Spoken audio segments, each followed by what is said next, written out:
Suspense.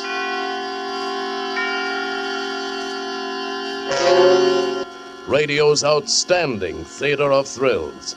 Starring tonight, Mr. James Cagney in Anton Leader's production of No Escape. A tale well calculated to keep you in suspense.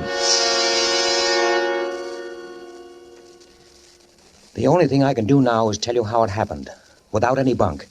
I don't care what you've heard or read about me. I'm not a devil or a mad dog. I don't know what people think happens to a fella. Do they think all of a sudden I turned into stone? I'm no different than anybody else. If I don't eat, I get hungry. If I cut myself shaving, I bleed. I'm just like the next guy, and that's the whole idea. It happened to me, sure, but it would have happened to anybody. It could have happened to you.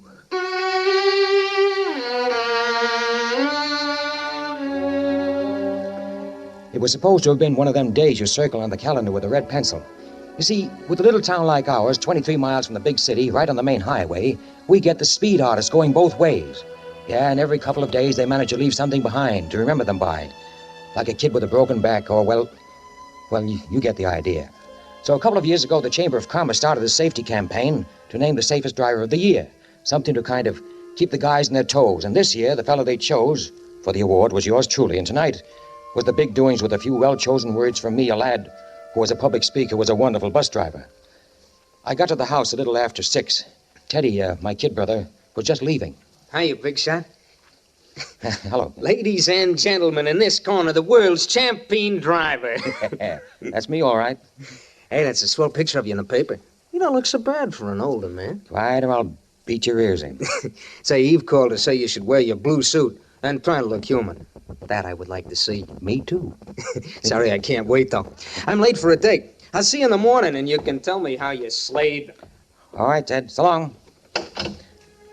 I gave myself the works. Shower, shave, the blue suit, like the lady said. Eve looked after me like I was at least 5 years old. Well, I didn't mind a bit. Ever since Ma died in 42, I'd kept the house going for Teddy, because a kid needs something like that. But he was getting out of school in June, and then maybe Eve and I... Well, it was nice thinking about it. So nice that I guess I forgot all about the time that was passing. Yeah? Look, slow motion, you should be halfway over here by now. Okay, Eve, honey. Got the speech ready? Yes, but if you don't get moving, you'll be making that speech to a bunch of empty chairs and dirty plates. Yes, Mama. Be right over.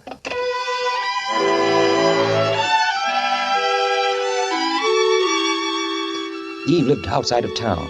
I'd really have to step on it to pick her up and spend some time rehearsing the speech, and then get to the high school auditorium by 8. I got into the car, and I decided to take the canyon road through the hills where there wasn't any traffic. I could make better time that way. Now, wait just a second. Let me get my thoughts together. I got to get this part exactly right. You got to see it just like it happened, or else it's all a waste of time. All right. I was on the canyon road that wound up through the steep hills, the wall of the mountain on one side of the road, and the deep canyon on the other, about 10 to 7, but already dark. Nobody on the road but me, so I stuck pretty close to the middle. And at every turn, the scream of the tires. But I wasn't worried about that. 4 brand new tires, hardly a week old, and good brakes. I never take chances with things like that. Going about 50 miles an hour, maybe a little bit better. But I was all alone on the road, so what difference did it make? I was maybe 2/3 of the way up to the top, right where the road makes a wide curve. I remember I put a cigarette in my mouth, and I pushed the dashboard lighter in. I heard the lighter click, and I started reaching for it. And then a pair of headlights blazing out of nowhere. And then a screeching horn, a car coming the other way. I felt my inside double up like a fist. I slammed my foot on the brake, swung the steering wheel to the right. I didn't feel anything hit, and I thought, oh, God, it's going to be okay. I jammed on the emergency. I jerked the door open. Now look back. The road was empty. I still heard the horn, though, but far away, and another sound, too, like a bunch of empty crates toppling over and over. And at first, it didn't register with me. For maybe half a second, I just stood there wondering what happened. Then I saw the reflection of the flame lighting up the whole canyon. I went to the side of the road and looked down. The car was about 500 feet below, burning. And the horn still blasting away, like the driver's body had fallen against it. I started down the canyon. It was almost straight down. I fell and I rolled I came to my feet again. Why didn't that horn stop? Why didn't it stop? And then it did stop. And I realized that I had stopped too. What was I waiting for? Oh, to get my wind, that's all. I went down another few feet. And then I stopped again, holding myself against the tree. Come on, Harry.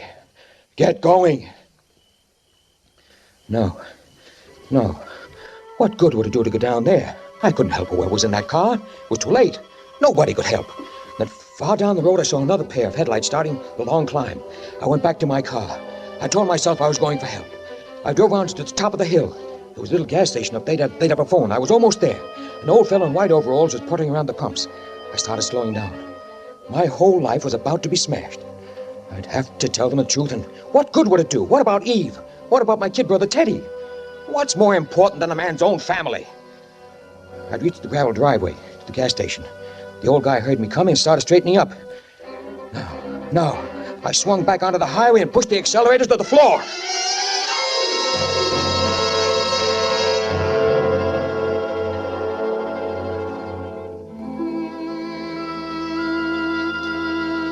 I got to Eve's house a little before 7:30. It was funny.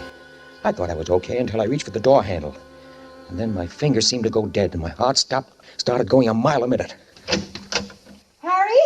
Is that you? That's me. I'm sorry I'm late, Eve. Well, where in heaven's name have you been? Honestly, if you aren't the most aggravating...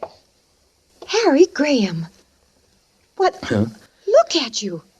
You look like you've been run through a threshing machine. Yeah, I know. Let's go in and out. I'll clean up a little.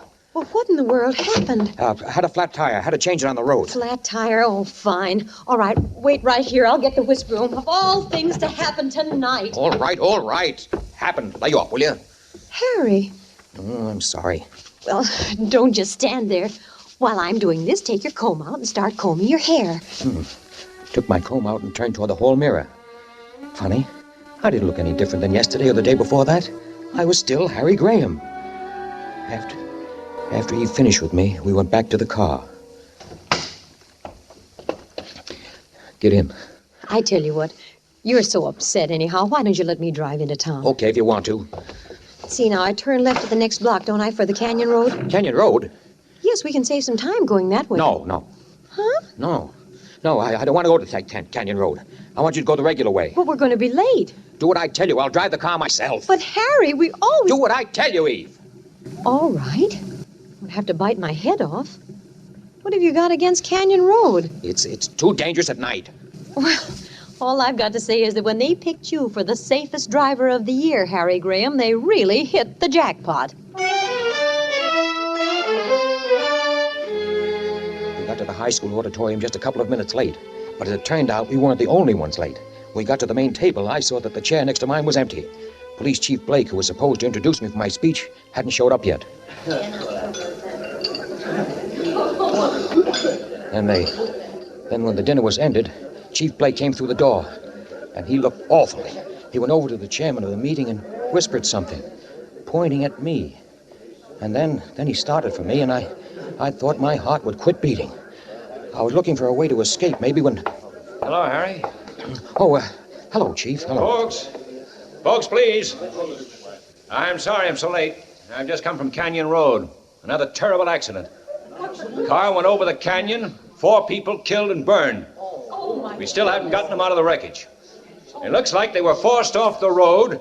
Another dirty hit-and-run case. It's terrible. My boys are up there now looking for traces of this other car. I don't have to tell you that we're going to keep on looking till we find out who it was.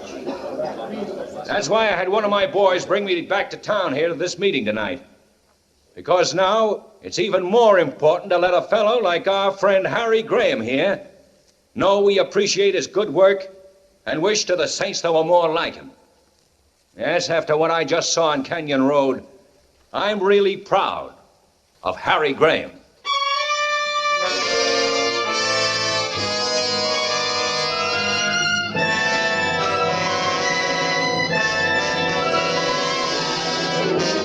For Suspense, Mr. James Cagney. in radio's outstanding theater of thrills, Suspense.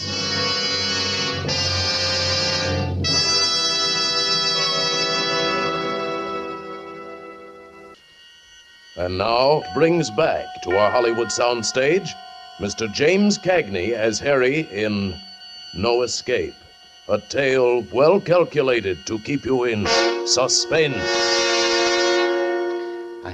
I had to keep my eyes on the table. I couldn't even look at the chief as he stood there praising me. All I could see was that burning wreck at the foot of the cliff, and all I could hear was that awful horn blowing. I had to bite my lip to keep from screaming, "I did it." Harry.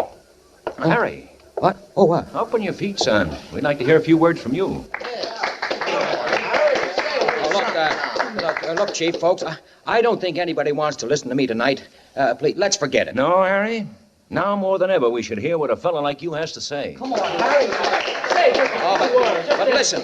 Go on, Harry. Oh, well, all right. I'm afraid I'm no great shakes as a speech maker. Just a lucky thing my girl's a good English teacher.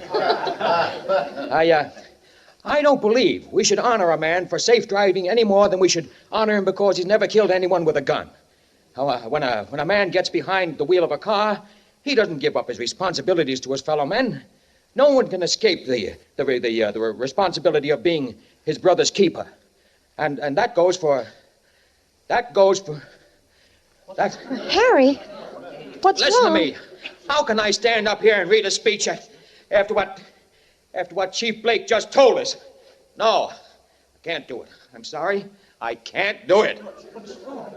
I guess Harry's right after all, folks. I guess maybe we just better call the meeting off. I know I've got to get back to Canyon Road as soon as I can. Come on, Eve. Come on. Let's get out of here. All right, honey. Oh, Harry. Yeah, Chief. You can do me a big favor. Huh? Fellow brought me down here. Had to beat it right back to the accident. Oh, so? I've got to get back there myself right away. Can you give me a lift? Well, I sure like to, Chief, but, well, I've got to get Eve home. Well, you could take me home by the way of Canyon Road. We've gone that way before, honey. But, I'd be much obliged to you, Harry. well, you see, Chief, it's... Harry. Okay, let's go. It's too bad the meeting had to end like this. But I have a hunch you feel like I do, Harry. Like you can't sit still till you find the rat who killed those people. Well, I promise you this, Harry. Whoever he is, we'll get him.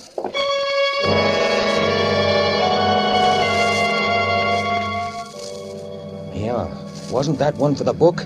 Less than 2 hours after my accident with the other car going over into the canyon, I was back on Canyon Road. Only this time with Eve sitting behind me and the chief of police in back. Harry, you don't mind, could you step on it a little bit?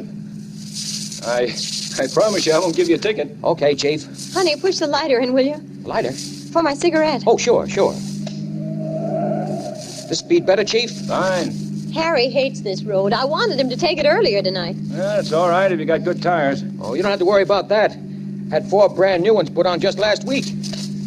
Oh, here's your light, Eve. Eve. Huh? Oh. Thanks. Her voice didn't sound right. Then I remembered. When I picked her up tonight, I told her the reason I was so messed up was that I'd had to change a tire. She was thinking about that now. I knew she was, trying to figure out why I'd lied to her. Nobody said anything after that. When we reached the part of the road just before it made the big bend, I started slowing down.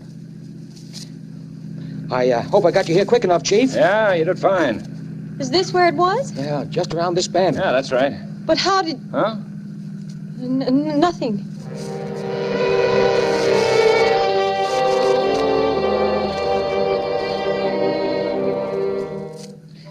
Again, I'd said the wrong thing. What was the matter with me? How was I supposed to know that accident was around the bend? I was cutting my own throat, but now I'd made the turn and there was the red flash burning on the road and a big crash truck at the edge of the canyon and police cars blocking the highway. Just pull over the side, Harry. Okay. Now they're coming down there, Fraser.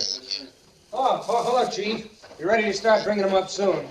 That's a walkie-talkie he's working with? Yeah. He keeps contact with the men down the canyon. Say, Harry, why don't you come along with me and really see how we work here? Oh, thanks, but I've got to get Yvonne home. The school teacher's got to get up early. Isn't that right, baby? I don't mind waiting if you'd like to stay. Huh? Yeah, come along, Harry. But, I don't mind waiting, Harry. Now, Now it was me against all of them. Oh, I was sick about that car down there in the canyon, those 4 bodies inside. But, well, nothing could change that now. And I was fighting for my own life. And they wouldn't break me down. I stood with my foot on the bumper, and Chief Blake leaning against the fender of my car while his boys gave him their reports about the hit-and-run car. And it didn't bother me a bit. 2 of them told about the plaster cast they'd made of a tire mark they'd found on the road. Does it help you any, Chief? Not much, Harry. New tire. A lot of people have new tires. You, for instance. Yeah. And I kicked my new front tire for them, kicked it hard. They brought over an old fellow in white overalls. The guy in the service station where I'd almost turned in to report the accident. The chief asked him if he thought the car he'd seen was a hit and run. It must have been just about that time, and the way this fella skedoodled away for no reason at all. I don't know what kind of a car it was, though. A black sedan, I'd say. Like this one, maybe? Well, might be that. But there's too dark to be sure. Well, first thing tomorrow, I'm going to get myself a green convertible. Yeah. And everybody got a good laugh out of that, but I would have to be careful. Mustn't go too far. It was me against all of them, and I felt the kind of excitement that a guy might get from walking a tightrope. Thinking back now, sure seems screwy, but that's how I felt. And maybe that is the worst thing that happens to a guy in my spot. The way it turns you into a wild animal against the world. Chief Blake. Hey, yeah, Charlie. It was the fellow with the walkie-talkie over near the crash truck. We're ready to start bringing up the bodies. Okay. Come on, Harry. Let's go over. Something flopped coldly in my stomach, and then lay still. This was the test. If they didn't break me down now, they could never do it, never in a million years. All the people who'd come up from the town started gathering around the crash truck. I wanted to run and never stop running, but I didn't move. And just then, the first body swung into view.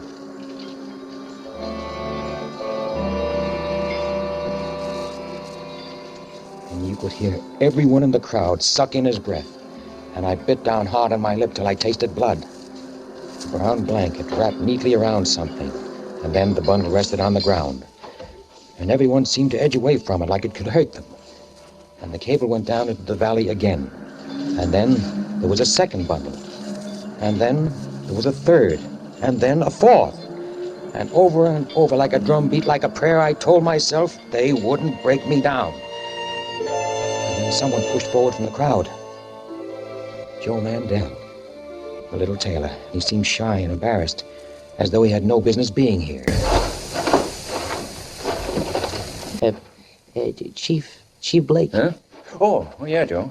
Well, my boy, Philip, he didn't come home for supper tonight, and You want to look? Well, you know how a woman is. Rose will feel better if I tell her, okay, I looked and it wasn't... Well, you know. All right, Joe. Doesn't hurt none. Thank you.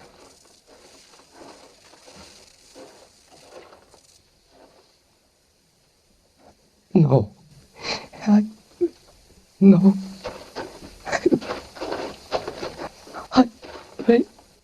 I better go back to my Rose. Sorry, Joe. Wait a minute. Yes. Do you know who Phil was going to be with tonight? His best friend was Mike Roebuck. They were always together. The Goldust twins, everybody called them. Thanks, Joe. Excuse me, Chief. I must go to Rose now. Fraser. Yes, Chief. Get back to town. Go over the Roebucks. Don't tell them anything is wrong. Just see if Mike's home. Okay.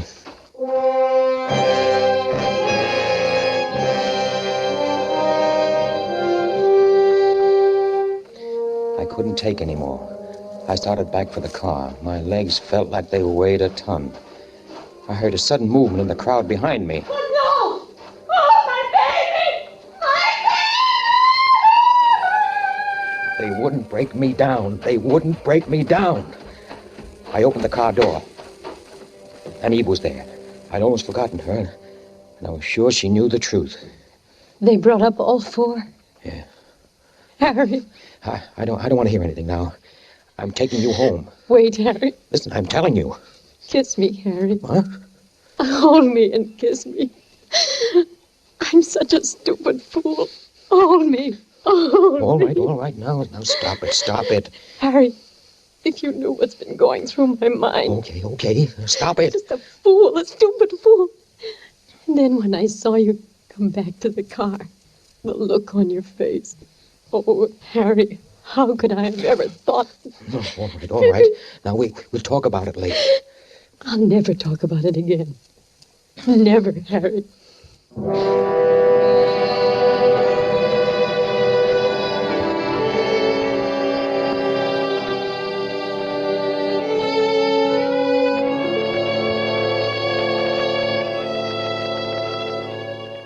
So, it was all over with. I was going to be okay. God, I wasn't proud. I felt rotten and sick. And now that it was all over, the strength ran out of me like water running out of a glass. But what good would it have been to crucify myself? It wouldn't have changed anything. I wasn't a bad guy. It could have happened to anybody. And now I was going to be able to take care of my own. Eve and my kid brother Teddy. Was that a bad guy? A fellow who wanted to do right for his family? I started the car, and I put in gear, and then looking at me through the window was Chief Blake, signaling me to wait. I turned the key off. Well, whatever it was, I was very tired. Come on out, Harry. But I've got to get Eve home. Come on out of the car. But... Harry, do like I tell you. Come with me. What do you want? Come with me. You drove up here tonight. I didn't think it would end like this. You know about it? You, of all people, Harry. Listen, you've got to believe me. It shouldn't have happened to a fella like you. You've got to hear my side. Right here, Harry. Huh? What? What do you... Take a look at this fourth body. Why should I? Pull the blanket back, Harry. Oh, no. No. Teddy. Teddy!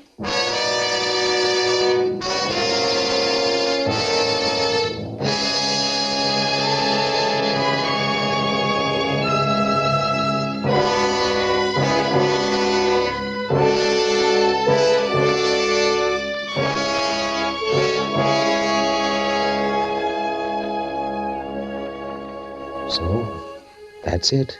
The whole works. I don't care what you heard or read in the papers. That's the story, just like it happened. No bunk. And thinking back, I guess I kind of hit the nail on the head in that speech that I made that night. You know, that part about no man can ever escape the responsibility of being his brother's keeper.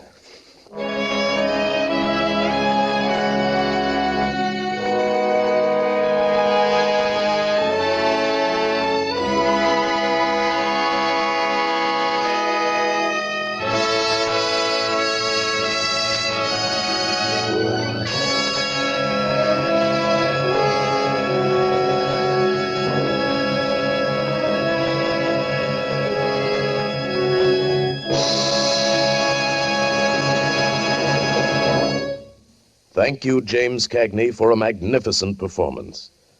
Mr. Cagney will return in just a moment. And now here again is Mr. James Cagney. It's always a pleasure to appear on Suspense, but I was especially pleased when Tony Leder asked me to do tonight's story. That's because I feel strongly about the kind of thing that happened to Harry Graham. I believe that any person who gets behind the wheel of a car assumes a great responsibility to himself, to his family, to his fellow men. That one moment of carelessness or recklessness or drunkenness can mean a lifetime of pain and misery for someone. And it might be you or me. Yes, when you're driving an automobile, we are our brother's keepers. Over the holiday season and all the time, drive carefully. Next week on radio's outstanding theater of thrills, another study in Suspense. Copies of tonight's suspense play No Escape by Larry Marcus will be available for educational use Music was composed by Lucian Morawek and conducted by Lud Gluskin. The entire production was under the direction of Anton M. Leader. Make it a point to listen each Thursday to Suspense, radio's outstanding theater of thrills. This is CBS, the Columbia Broadcasting System.